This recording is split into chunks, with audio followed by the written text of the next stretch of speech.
तो गाइस, तो आज हम करेंगे समास। ये क्लास 9th पे डिपेंड है। तो आज मैं सारे समास कराने वाली हूँ। तो चलिए देखते हैं समास। पहले हम समास की देखते हैं डेफिनेशन। समास का अर्थ क्या होता है? समास का अर्थ होता है संग्रह, सम्मिलन या संक्षेप करना, यानी मेल करना, यानी मिलाना, जोड़ देना। इसका मतलब ये होता है समास का। ठीक है, उसका उसकी डेफिनेशन देख लेते हैं। व्याकरणिक दृष्टि से दो या दो से अधिक, मतलब ग्रामर के रूल से समास का क्या मतलब है? जब दो या दो से अधिक शब्दों के मेल से जो नया शब्द बनता है उसे समस्त पद या फिर समास कहते हैं। मेल की प्रक्रिया को समास कहते हैं। सॉरी। जब दो या दो से अधिक शब्दों के मेल से जब नया शब्द बनता है उसे समास कहते हैं, या समस्त पद भी कहते हैं। कंफ्यूजन मत हो जाना, समस्त पद भी कहते हैं।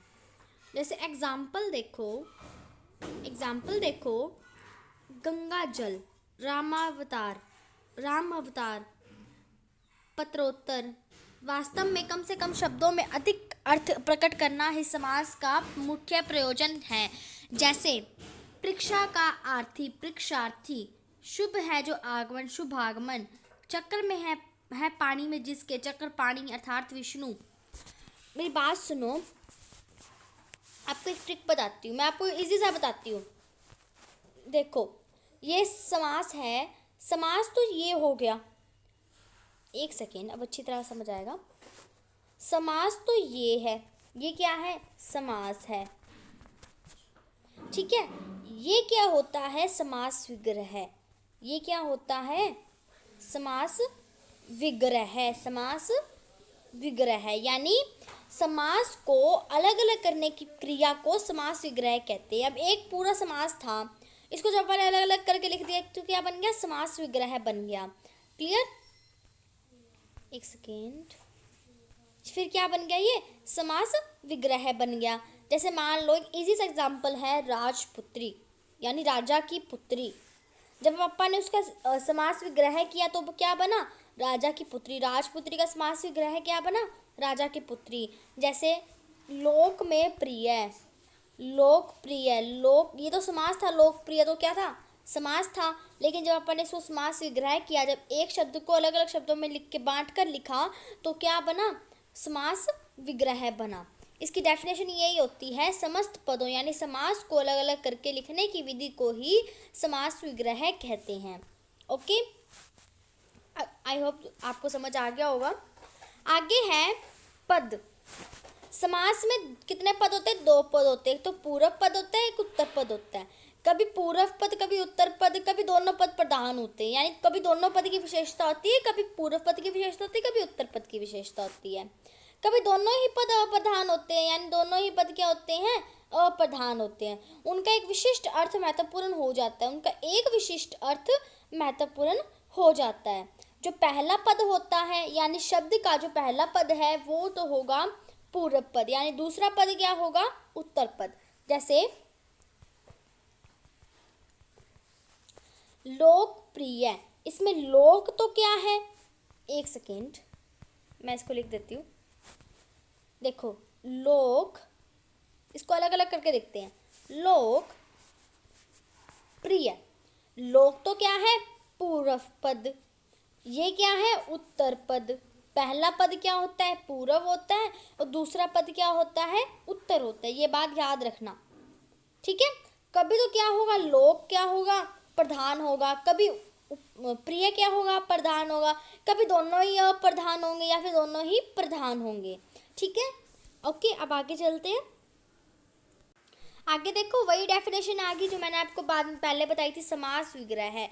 समस्त पदों को अलग अलग करने की विधि को ही समास विग्रह कहते हैं। यानी सभी समस्त पद, यानी मैं समस्त पद वहाँ पे डेफिनेशन में था, समस्त पद या समास कहते हैं समास को, है ना? समास की डेफिनेशन की थी। समास को अलग अलग करने की विधि को ही समास विग्रह कहते हैं। जैसे पत्रोत्तर, पत्रोत्तर तो क्या था? समास है। और समास विग्रह क्या है? पत्र का उत्तर। गंगा जल, गंगा जल क्या है? समास है।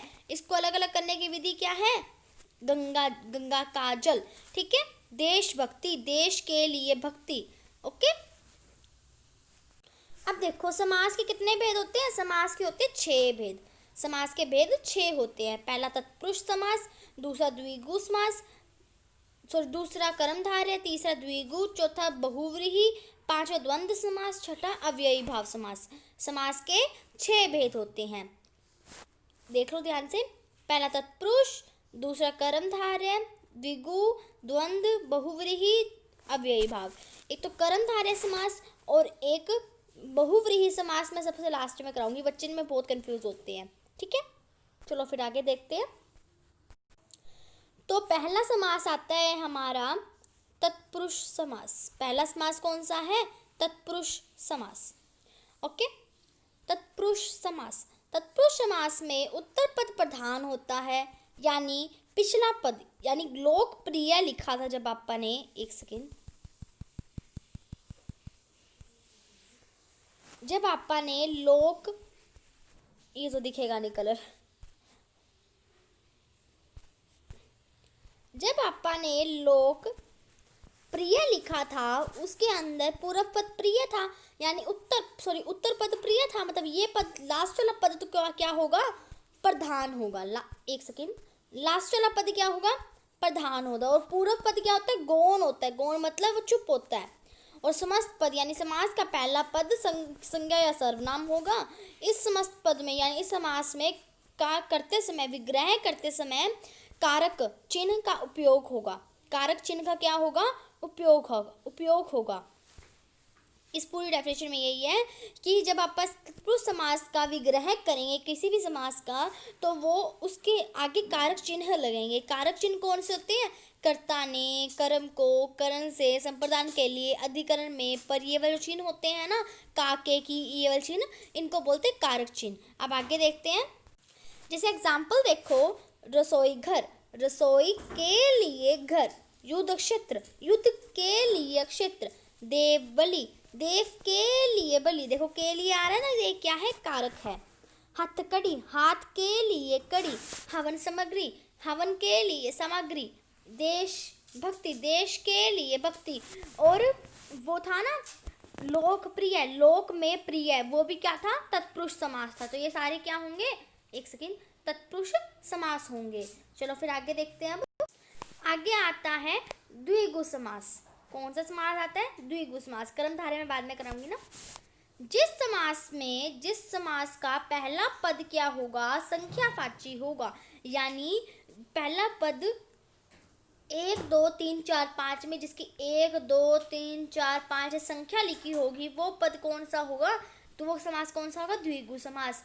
तो जैसे एक एग्जाम्पल है शताब्दी, शत यानी 100 वर्षों का समूह, शताब्दी 100 वर्षों का समूह। अब इसके सारे ये देखो, जैसे त्रिफला, 3 फलों का समूह, तिरंगा 3 रंगों का समूह, 4 पैरों का समूह। संहार का मतलब समूह ही होता है। पंचामृत, पंच यानी 5 अमृतों का समूह, पंजाब 5 आबों का समूह, नवरत्न 9 रत्नों का समूह, 9 रत्न भी बोल सकते हो।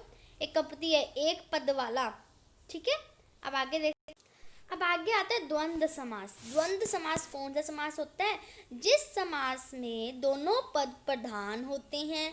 जिस समास में दोनों पद क्या होंगे? प्रधान होंगे। जैसे मान लीजिए आपने लोकप्रिय लिखा था ना, तो लोकप्रिय दोनों ही क्या है? प्रधान है। ठीक है, या फिर दोनों पद को मिलाने के लिए समुच्चय बोधक, जब आप उनका विग्रह करेंगे तो और, तथा, या अथवा या फिर एवं का उपयोग होगा। एवं का उपयोग होगा, उसे द्वंद्व समास कहते हैं। विग्रह करते टाइम समुच्चय बोधक के शब्दों का उपयोग होगा, उसे द्वंद्व समास कहते हैं। और उनके बीच में क्या होगा? हाइफन होगा। क्या होगा? हाइफन होगा। उस समास के बीच में हाइफन होगा। जब आप उन दोनों का विग्रह करेंगे तो ये वर्ड्स आएंगे, और उनमें अपोजिट वर्ड्स होंगे। यानी यहाँ पे अगर भाई है तो यहाँ पे हो गई बहन, अगर यहाँ पे माता है तो यहाँ पिता। इस एग्जाम्पल के थ्रू समझते हैं। तो ये देखो, स्वर्ग नर्क, स्वर्ग नर्क के बीच में क्या है? हाइफन है। स्वर्ग और नर्क, और स्वर्ग नर्क क्या है? अपोजिट वर्ड्स है ना, या स्वर्ग या नर्क भी बोल सकते हो आप इसे। ऊंच नीच, ऊंच और नीच, अपना पराया, अपना और पराया, माँ बाप, माँ और बाप, रात दिन, रात और दिन, गुल्ली डंडा, गुल्ली और डंडा, हम और तुम, घर और बाहर। ठीक है, तो देखो अपोजिट वर्ड्स है, कौन से वर्ड्स हैं? अपोजिट वर्ड्स हैं। और क्या है बीच में? क्या है? हाइफन है। तो ये वर्ड्स कौन से होंगे? द्विगु समास होगा। और इनके बीच में इनका विग्रह करते टाइम क्या आएगा? इनका विग्रह करते टाइम और आए, एक सेकेंड, और आएगा,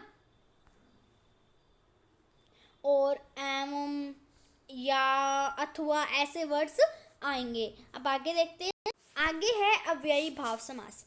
जिस समास में पूरक पद प्रधान हो और अव्यय हो। अव्यय का मतलब होता है जिससे बहुत सारे वर्ड्स बन जाते हैं, जैसे उपसर्ग का काम करता है अव्यय। उसके योग से समस्त पद भी, उसके योग से समस्त पद यानी समास भी अव्यय बन जाए, उसे अव्ययी भाव कहते हैं। उनके जोड़ से अगर समस्त पद यानी समास भी अव्यय बन जाए, उसे अव्ययी भाव समास कहते हैं। इसके एग्जाम्पल देखो। यथा, यथा। अब यथा से कितने वर्ड बनते हैं बताना? यथाविधि, यथा बेकाम, यथोचित, बहुत सारे वर्ड्स बनते हैं। यथा क्या है? एक अव्यय है यानी उपसर्ग का काम कर रहा है। यथाविधि यानी विधि के अनुसार। बे से कितने वर्ड्स बनते हैं? बेकाम, बहुत सारे वर्ड्स बनते हैं बे से भी। तो बिना काम के। यथा संभव बन गया ना यथा का, तो जितना संभव हो सके। ठीक है, तो अब आगे देखो। दिनों दिन, दिन ही दिन में। अब आप सोचोगे दिनों दिन है। अब ऐसे वर्ड्स आ जाए, रिपीटेड वर्ड्स आ जाए जब भी अव्यय भाव समास होता है। यथोचित, जो उचित हो सके। कानो कान। अब इसके बीच में हाइफन है और आप सोचोगे भैया ये तो द्विगु समास है। नहीं, देखो कानो कान, एक सेकेंड इसको रफ करते हैं एक बार। क्या है? कानो हाइफन फिर कान है, और दोनों अपोजिट वर्ड्स दिख रहे हैं आपको? अपोजिट वर्ड दिख रहे हैं? नहीं है। कान इसमें बात करा रही है, कान इसमें बात कर रही है। अपोजिट वर्ड्स होता या फिर ऐसा होता आंख कान, तो द्विगु समास होता। ठीक है, वरना ये अव्ययी भाव समास होगा। इसका विग्रह भी देखो कैसा है, कान ही कान में। ओके, अब आगे चलते हैं। चलो पहला समास हम उठा लेते हैं, द्विगु कर्मधारय समास। ठीक है, कर्मधारय, कंफ्यूज नहीं होना। कर्मधारय समास में पहला पद विशेषण, दूसरा पद विशेष्य। विशेषण होता है जिसकी विशेषता बतानी है, और विशेष्य होता है किसकी विशेषता बताई जा रही हो। ठीक है, और पूर्व पद, उत्तर पद दोनों ही उपमेय उपमान संबंध होते। उपमेय यानी उपमेय उसको विशेषण को बोला जाता है, उपमान विशेष्य को बोला जाता है। ठीक है, उपमेय इसको और उपमान इसको बोला जाता है। ओके, अब इसके एग्जाम्पल देख लेते हैं। एक बात और बता देती हूँ मैं, कर्मधारय समास में हमेशा किसी की विशेषता बता रखी होगी। किसी की क्या बता रखी होगी? विशेषता बता रखी होगी, हमेशा याद रखना ये। देखो जैसे क्रोधाग्नि, क्रोध रूपी अग्नि। नरसिंह, सिंह रूपी नर। देखो विशेषता बता रहे हैं ना, क्रोध की अग्नि है। नरसिंह, सिंह रूपी नर है। घनश्याम, घन के समान श्याम। वचनामृत, वचन रूपी अमृत। चंद्रमुख, चंद्र सा मुख यानी चंद्र के समान मुख। स्त्री रतन, स्त्री रूपी रतन। कनकतला, कनक लता, कनक के समान लता। सबकी क्या बताई जा रही है? विशेषता बताई जा रही है, इस कारण इसको कर्मधारय समास कहा जाता है। ठीक है, अब एक एग्जांपल मैं आपको देती हूँ। देखो, नील कंठ, इसका विग्रह करो समास का। नीला है जो कंठ, नीला, नीले कंठ वाला लिख लेते हैं, या फिर नीले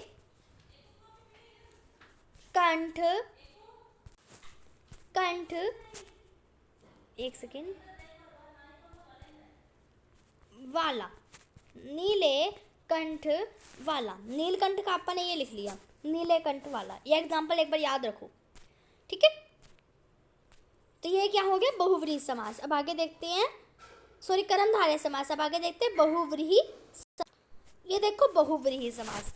बहुव्रीहि समास में दोनों पद प्रधान न होकर कोई तीसरा पद, मतलब कोई तीसरे की ओर संकेत करता है, उसे बहुव्रीहि समास कहते हैं। जैसे चतुर्मुख, चार है मुख जिसके, अर्थात ब्रह्मा। ब्रह्मा देवता के क्या होंगे? चार मुख होंगे। ठीक है, अब इसके एग्जाम्पल देख ले। एक एग्जाम्पल देखो, घनश्याम, घन के समान श्याम है जो। परशुधर, परशु धारण करता है जो। चक्र पाणी, चक्र है हाथ में जिसके, पानी को हाथ बोला जाता है, अर्थात विष्णु। चतुरानन, 4 है आनंद जिसके, ठीक है। ब्रह्मा देवता को 4 आनंद, 4 सिर होते हैं। अब वो देखो, अब वही एग्जाम्पल यहाँ ले, नील कंठ, ठीक है। नीला है कंठ जिसका, कंठ जिसका लिख लेना आगे, अर्थार्थ शिव, ये लिख दिया मैंने, अर्थार्थ लिख देना यहाँ पे, अर्थार्थ शिव, ठीक है, अर्थार्थ शिव। अब पेपर में आया नीलकंठ का समास विग्रह करके उसका समास बताइए। आपने कर दिया नीलकंठ का, नीला है कंठ जिसका अर्थार्थ शिव, ये लिख दिया, तब तो आप लिखे होगे बहुव्रीहि समास। लेकिन आपने किया नीले कंठ वाला, तो लिख के आओगे कर्मधारय समास, ठीक है, ये बात याद रखना। अब देखो घनश्याम इसमें भी था, उसमें भी था। उसमें क्या था, घन के समान श्याम, इसमें है घन के समान श्याम है जो, ठीक है। और पेपर में आ गया, अगर ऐसे एमसीक्यू में आया, एमसीक्यू में आया, आप कोई भी विग्रह कराओ, आपको घनश्याम पेपर में आता है आपके, तो कुछ भी लिखाना, ये लिख के आओगे तो बहुव्रीहि लिखना पड़ेगा, समास बताना पड़ेगा। लेकिन जब उसके घन के समान श्याम है जो को काट दोगे, तब तो आपको कर्मधारय बताना पड़ेगा। मैं बता दूँ तो बहुव्रीहि में हमेशा भगवान या फिर रावण रूवन इनके बारे में बातें होती है, लेकिन कर्मधारय में किसी की विशेषता बताई जाती है, और बहुव्रीहि में विशेषता नहीं बताई जाती, किस तीसरे पद की ओर वो संकेत करता है, ठीक है। और अगर एमसीक्यू में आया नीलकंठ, ऐसे लिखा हुआ आ गया एमसीक्यू में, नीले कंठ, नीला है कंठ जिसका, या फिर नीले कंठ वाला, और पेपर में नीला है कंठ जिसका, ऐसे आ गया। एमसीक्यू में ऑप्शन दे रखे हैं कर्मधारय, बहुव्रीहि, द्विगु, तत्पुरुष, ठीक है। तत्पुरुष द्विगु तो होंगे नहीं, कर्मधारय बहुव्रीहि, आप कंफ्यूज हो जाओगे दोनों में से कौन सा लेके, दोनों ही सही है, तो आप बहुव्रीहि को पहल देते हैं। पहल किसको देते हैं, बहुव्रीहि समास को पहल दी जाती है, ठीक है, याद रखना। कर्मधारय को पहल नहीं दी जाती। अगर एमसीक्यू में आए तो बहुव्रीहि पे टिक करना है। अगर अकेला कर्मधारय आए तो कर्मधारय पे टिक कर देना, अगर अकेला बहुव्रीहि आए तो बहुव्रीहि पे टिक करना, ठीक है। कंफ्यूज करने के लिए आपको देते हैं दोनों। पहल किसको दी जाती है, बहुव्रीहि समास को पहल दी जाती है। तो गाइस सब कुछ हो चुका है, अब सारे मैंने आपको समास करा दिए हैं। तो अब मेरी वीडियो को लाइक करना, शेयर करना, ठीक है। बाय।